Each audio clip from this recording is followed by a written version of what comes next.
Tu veux savoir comment j'ai appris à me passer du regard des autres? Hum, Tu sais, hein, nous tous, nous faisons parfois l'objet de critiques, de bavardages.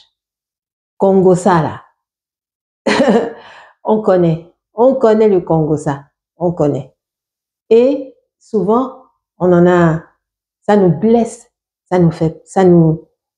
comment dire ça? Parce que on se dit, les gens, qu'est-ce qu'ils ont à nous critiquer? Est-ce que c'est eux qui vivent notre vie? Non, non, non. Mais il est vrai que tout dépend de beaucoup de facteurs. Comment se passer du regard des autres? Hmm. Comme on dit, les chiens aboient, la caravane passe. Comment est-ce que moi je suis arrivée à me passer du regard des autres? Ça n'a pas été facile. Mais ça a été facile aussi. Parce que tout dépend de comment tu es dans ta tête et tu es dans ta vie. Comment tu te définis. Parce que ce ne sont pas les autres qui te définissent. C'est toi-même. Il faut que tu saches qui tu es au fond de toi. Donc, pendant longtemps, je me suis conformée. Oui, je me suis vue à travers les autres. Pendant longtemps, j'ai écouté les petits chants des oiseaux, comme on dit, qui vous amènent des pensées négatives des fois. Et je ne me connaissais pas vraiment. Donc, je m'attribuais des qualités que les gens voyaient chez moi. Je m'attribuais aussi des défauts que les gens voyaient chez moi. Mais à un moment donné, je me suis demandé, mais est-ce que c'est vraiment moi? Est-ce que c'est vraiment moi? Est-ce que je suis réellement cette personne-là? Et j'ai fait un travail d'introspection. J'ai commencé à faire le bilan de ma vie en tant que personne en me demandant, mais qui je suis? Qui je suis? Qui es-tu? Qui est la personne dénommée Joël qui se présente devant toi? Qui est-elle? Et je peux dire que ce genre de travail est assez douloureux. Ça peut être, on peut ne pas être à l'aise en le faisant, mais il faut être honnête. Il faut être honnête pour effectivement savoir qui on est. Parce que ça ne sert à rien de vivre dans la représentation. Voilà. Parce que parce que je viens d'un certain milieu, j'ai été éduquée dans un certain milieu, je fréquente un certain nombre de personnes et il faut que je sois, je ne sais pas si je dois dire éligible ou il faut que je sois acceptée, voilà, que je sois acceptée dans ce milieu-là parce que je ne connais pas autre chose. Et donc, il faut que je fasse les choses en sorte que ça soit en harmonie avec l'environnement, la société dans laquelle j'évolue, le milieu social dans lequel j'évolue. Il faut que mon comportement, mon attitude, mon comportement, mes paroles, mes activités correspondent à ce schéma social ou économique dans lequel j'évolue. Vous voyez, tu vois.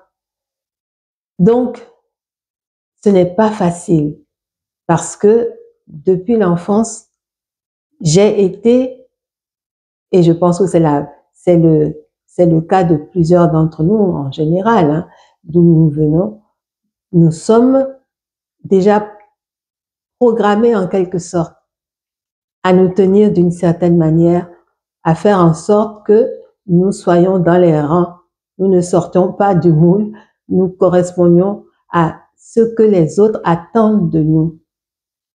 Mais est-ce que nous correspondons à ce que nous-mêmes, nous sommes réellement? Non. Donc, après ce travail d'introspection, parce que ça a duré des années, ça a mis beaucoup de temps. J'ai perdu ma maman très tôt. Donc, je l'ai perdue, j'avais 13 ans. Et j'étais en classe de 4e ou 3e. En tout cas, j'étais dans le secondaire. Et j'étais à un âge où on est encore une petite fille qui s'amuse, un petit peu fofolle, qui ne fait pas beaucoup attention et tout. Donc, je l'ai perdue brutalement comme ça. Et du jour au lendemain, je suis passée du statut de petite fille à celui de grande sœur qui doit veiller sur sa famille. Donc, j'ai quitté le monde de l'adolescence pour aller vers le monde des adultes sans transition. Et donc, il fallait, et chaque fois j'écoutais, parce que bon, il y avait des personnes qui nous entouraient, qui m'entouraient et qui me disaient ce que je devais faire, comment je devais me comporter. Tu dois faire ci, tu dois faire ça, tu ne dois pas faire ci, tu ne dois pas faire ça. Et donc, j'ai été conditionnée par cet entourage-là. Et tout ce que je faisais, toujours à me poser la question, mais qu'est-ce que ma famille va en penser? Qu'est-ce que mes frères vont en penser? Qu'est-ce que mon père va en penser? Qu'est-ce que mes tantes? En tout cas, voilà. Bref, tu comprends un petit peu ce que je veux dire, quoi. Donc, des fois, tu n'avais pas envie de faire ou d'aller il fallait absolument, voilà. Autre chose qui conditionnait, c'est toutes les obligations sociales, mais surtout familiales, auxquelles il fallait se plier. Il faut aller rendre visite à telle personne. Il faut, voilà, on a pour telle cérémonie ou pour tel événement, il y a le code vestimentaire. Donc il faut porter telle couleur, il faut s'habiller dans tel style, ainsi de suite. Oh là là là là là là. Au boulot, il y a aussi cette contrainte-là de faire les choses en harmonie et pour ne pas dénoter, pour ne pas détonner, pour ne pas sortir du lot, pour ne pas être singularisé et mis à l'écart. Vous voyez le poids que cela peut représenter? Tu vois le poids que c'est? Tu vois vraiment le poids que c'est de faire les choses pour être en harmonie avec ceux de l'extérieur, pour satisfaire vraiment ceux de l'extérieur qui sont là toujours à guetter le moindre faux pas chez toi. Tu vois ce que c'est? Eh bien, sache que tu peux t'en passer. C'est pas parce que tu n'es pas comme ces personnes-là et parce que tu ne corresponds pas aux critères de leur microcosme, de leur environnement, que tu ne corresponds pas à ce à quoi ils ont l'habitude de s'adonner, que tu vas être rejeté par qui que ce soit. Mais tout ça, comme je te l'ai dit, c'est le mental qui joue là-dedans. C'est à toi de réfléchir à savoir qui tu es. Qui tu es. Tu sais, il y a un chant qui affirme ça. Bon, c'est un chant religieux, hein, je dirais, qui dit « I know who I am ». I know who I am. Je sais qui je suis. Est-ce que tu sais qui tu es? C'est un travail de longue haleine. Il y a des personnes qui arrivent à le faire rapidement, qui tout de suite voient que non, non, ce n'est pas ce que je veux, ce n'est pas moi, ça ne correspond pas à mes valeurs, ça ne correspond pas à ma vision de la vie, ça ne correspond pas à ce que je veux et qui me satisfait. Donc, quand tu arrives